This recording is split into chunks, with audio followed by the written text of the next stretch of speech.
Kita parkir ya.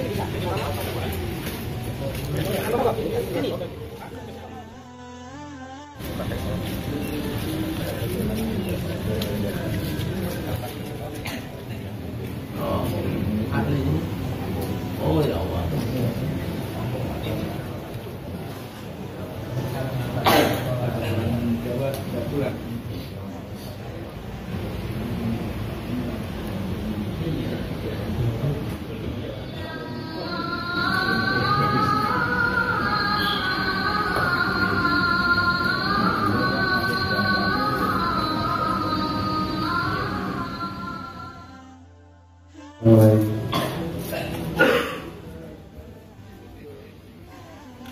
Assalamualaikum warahmatullahi wabarakatuh. Waalaikumsalam warahmatullahi wabarakatuh.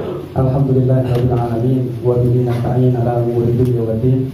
Tsumma shalatu wassalamu ala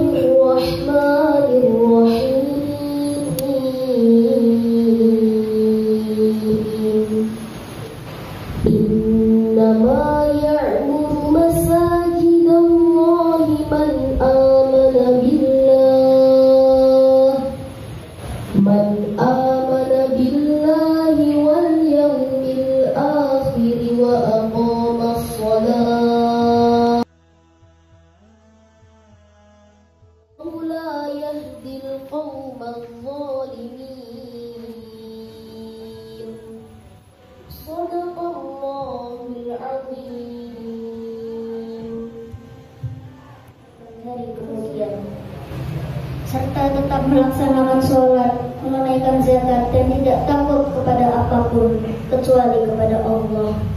Maka mudah-mudahan mereka termasuk orang-orang yang mendapat petunjuk. Harapan, dengan harapan, pasti yang penuh dengan harapan.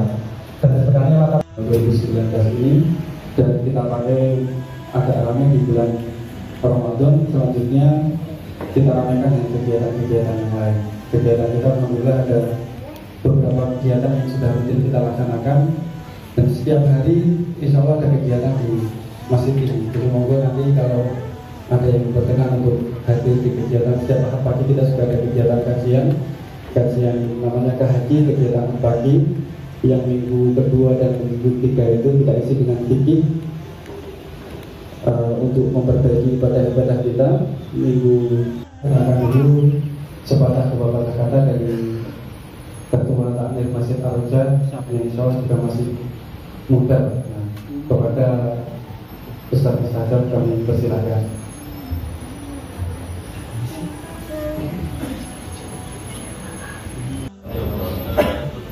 Alhamdulillah, alhamdulillah jadi alhamdulillah.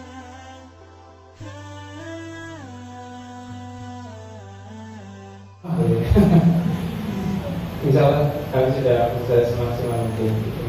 Kemudian kalau misalnya ada masukan nanti mohon maaf, terima kasih atas Baik, kepada Bapak Ustaz yang sudah menyampaikan sambutan. Untuk selanjutnya, sebelum kita mulai, sekali lagi bersyukur pada Allah, Bapak Ibu dan remaja. Kita sudah pukul 7.12. Nanti saya isi 45 menit, tanya jawab 45 menit, dan para jago kalian.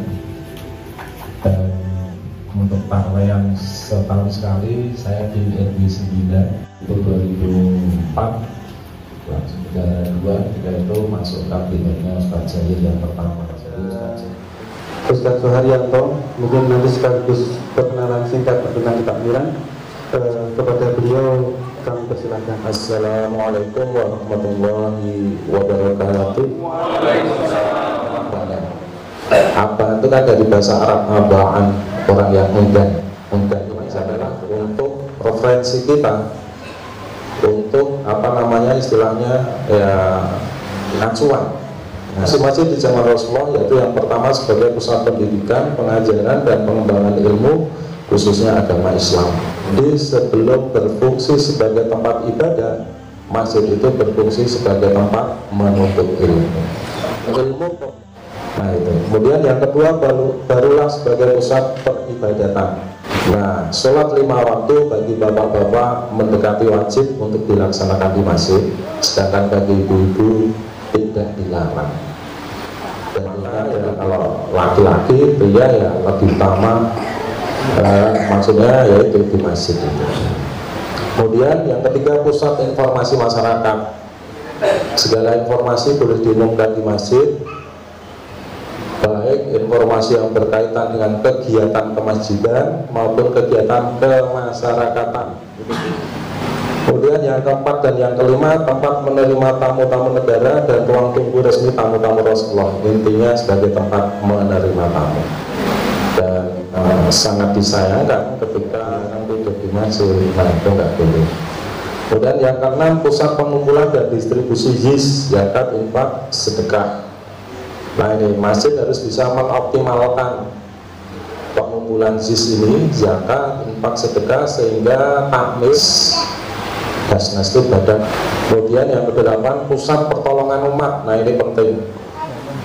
Jadi kalau Masjid Jawarian akhirnya tidak hanya menolong umat jamaah di Masjid Jawarian 12 banjir Pantura, banjir Pantura, Kudus, Pekalongan, kemudian 2014-nya kemudian daerahnya Pak SBY, Pacitan banjir, 2018 Agustus Lombok. Nah ini, jadi kita punya klinik masjid itu sejak 98, sebelum periodenya Ustaz Jaya sudah ada. Nah itu klinik masjid namanya, sudah ada. Nanti yang jamaah masjid, nginap para musafir. Nah ini tadi hubungannya dengan tamu tadi, kalau ingin nginap justru harus dilayani, ya kan, harus dilayani. Kalau perlu disuguh yang baik. Jadi kita sering tempat penyelesaian sengketa. Nah ini, jadi masjid itu harus punya Pak Ustadz atau Pak Kiai yang mumpuni yang bisa menyelesaikan segala masalah. Kalau di zaman Rasulullah ada dua pendapat lain, ada dua kan bisa, orang-orang kaya kan kayak gitu. Nah, itu alhamdulillah. Nah inilah fungsi masjid di zaman Rasulullah, yang mana kita ingin agar Masjid Jawarian mencocoki fungsi masjid di zaman Rasulullah. Nah memang ya terkenal bahwa masjid itu dunia ini, kan seperti itu. Lalu apa tips-tips kiat-kiat dalam kita mengelola masjid? Yaitu yang pertama adalah tipsnya diklik manajemen masjid coba jalan. Tapi suaranya sekarang sudah beda karena Ramadan kemarin diundang di Masjid Jamas Batu. Tapi anaknya sopo layu-layu, nah masjidnya apa? Nah, anak-anak kan belum punya standar kebenaran, jadi ya jangan dimarahi. Ada yang posting di Facebook itu saya baca, wah anak kami.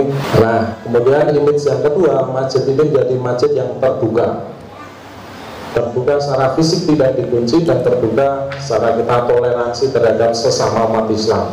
Tidak bisa dipungkiri umat Islam itu terdiri dari berbagai macam orang, ya, dikali orang 5 hari itu ada lagunya dari segala. Yang ketiga, masjid ini menjadi masjid yang melayani masyarakat. Kira-kira ini masyarakat butuh apa ya? Wah ini butuh sembako, ya sudah kita mengadakan pengajian plus pembagian sembako gratis. Yang keempat, masjid ini menjadi masjid yang tidak boleh memberatkan jamaahnya. Kita pembangunan masjid, kita membangun Islamic Center yang lantai 3 sebagai kita hanya masang spanduk saja. Mohon maaf, masjid Anda sedang direnovasi. Sekiranya Anda ingin berpartisipasi, hubungi Bapak A, nomor rekening sekian, nomor telepon sekian. Tidak ada kalimat meminta, kalimatnya kalimat berita, hanya mengabarkan. Kami mengabarkan bapak-bapak yang memutuskan nyumbang atau enggak, maksudnya gitu. Kemudian yang kedua, how to manage, bagaimana mengatur. Ini erat kaitannya dengan dua hal, sumber daya manusia dan sumber daya keuangan, karena dua inilah darahnya organisasi, eksis bahkan berkembang. Nah, untuk sumber daya manusianya kita punya yang disebut rantai kaderisasi. Rantai kaderisasi kita dimulai dari Hamas, himpunan anak-anak masjid, TK sampai 6 SD, pengurus. Kemudian untuk keuangan, nah soal keuangan ini kita nggak pernah meminta ke masyarakat, kita hanya menyiapkan berbagai macam kotak infak sesuai dengan peruntukannya. Ada kotak infak parkir, nah ini saya mengelola 10 juta. Kemudian how to make success, bagaimana membuat sukses, kata kuncinya apa yang kita lakukan harus bermanfaat pada jamaah. Sekarang judul berikutnya, prinsip manajemen masjid. Manajemen masjid itu 4M. M yang pertama, melayani. Jadi bagaimana kita selalu takmir melayani jamaah dengan setulus hati, memahamkan. Jadi bagaimana takmir setiap ada program kerja harus pinter dalam memahamkan. Salah satu contoh tahun 2012 kita mengadakan lomba, ya ini nggak ada, harus pakai jadwalnya sendiri. Dan itu yang menang alhamdulillah yang suka adan alias muadzin. Orang datang bulan tiap bulan.